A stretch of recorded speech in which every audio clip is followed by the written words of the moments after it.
So some of us are working on decimals, and so I want to just kind of go through and break down all the different ways that we can represent a decimal, okay? So when I'm looking at decimals,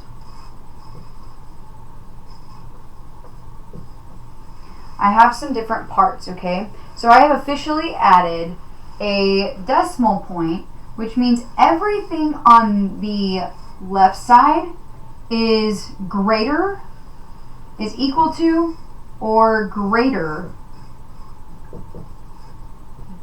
than 1, okay? This 1 is in the ones place. This is something that you guys have been doing since kindergarten. You know exactly what the ones place is, okay? But then this decimal point, this point of reference, then says that everything on the right side of the decimal point is less than 1, okay? It is not equal to 1.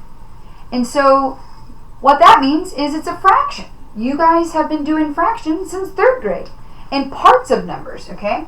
So this 23 is actually a 23 out of 100 that would make 1, okay? So we call this 2 the tenths place, and it's because you need 10 tenths to equal 1 whole. And we call this 3 the hundredths place, because that is 3 out of 100. You need 100 hundredths to equal 1 whole, or you need 10 hundredths to equal a tenth, okay? And so the way we represent this number is, the easiest way is actually money. So because we have 1 whole, we would have 1 whole dollar bill, okay? $1, okay? And because we need 10 tenths to equal a whole, we have something in our money system called a dime. And so in this situation, I have 2 tenths, so that means I would have 2 dimes, okay? And then because the hundredths, I need 100. It's like if I was going to split this doll into 100 pieces, it would be represented in our money system as pennies, okay? So this would be $1.23, okay? So we can represent in money. Another way we can represent is actually our base 10 system, okay?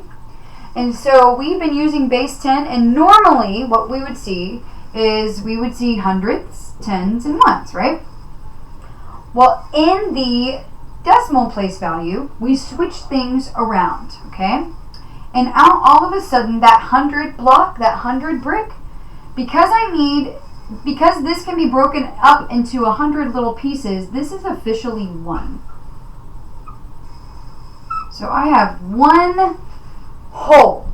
This 100 block is a whole. And I have 2 tenths, because tenths, I need 10 of these to equal 1 of those wholes. So I have 2 tenths, and that would be represented in the 10 blocks. And then, if I was going to break up this 1 whole into 100 little pieces, it would be units, right? So then I would put 3 units to represent our decimal, okay? Another way we can do this is word form. And you're going to be required to do this in word form, okay? And so how I read a number is important. And so when I look at this decimal point, I don't say 1.23, okay? That's not how I read this number. That decimal point actually becomes an and, okay? So I have 1 and 2.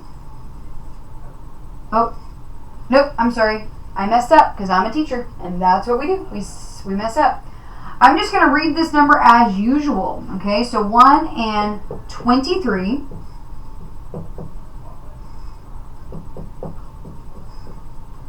And then I have to say the last and final place value of the final number. So 1 and 23 hundredths. Right? So these are the ways that we can represent decimals. Another way we can represent decimals is our place value strategies that we've been doing for years and years and years. And that is expanded notation. And expanded notation means I'm just stretching out this number by place value. Okay? So we have two different ones. We have regular expanded notation.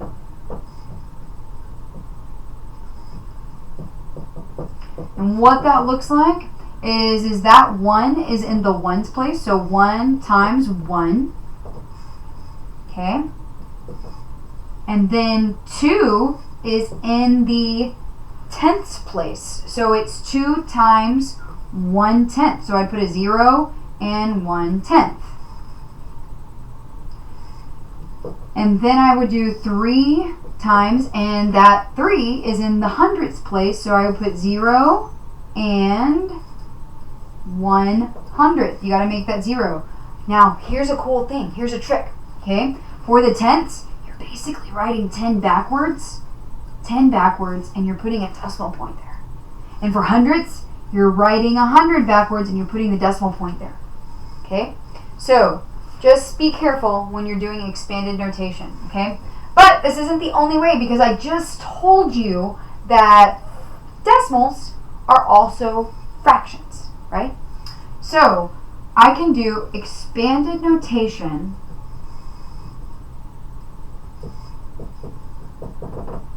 in fraction form, okay? And so this is why we practice saying the number, because how we say it is exactly how we would write it with a fraction. So 1 is a whole, so 1 times 1, because 1 is a whole number. And then we said that this 2 is in the tenths place. So how would you write 1/10? So I would write 2 times 1/10, right? That's how you would write tenths. And then that 3 is in the hundredths place, so 3 times 1/100th. Make sense? So these are the ways that you can represent decimals.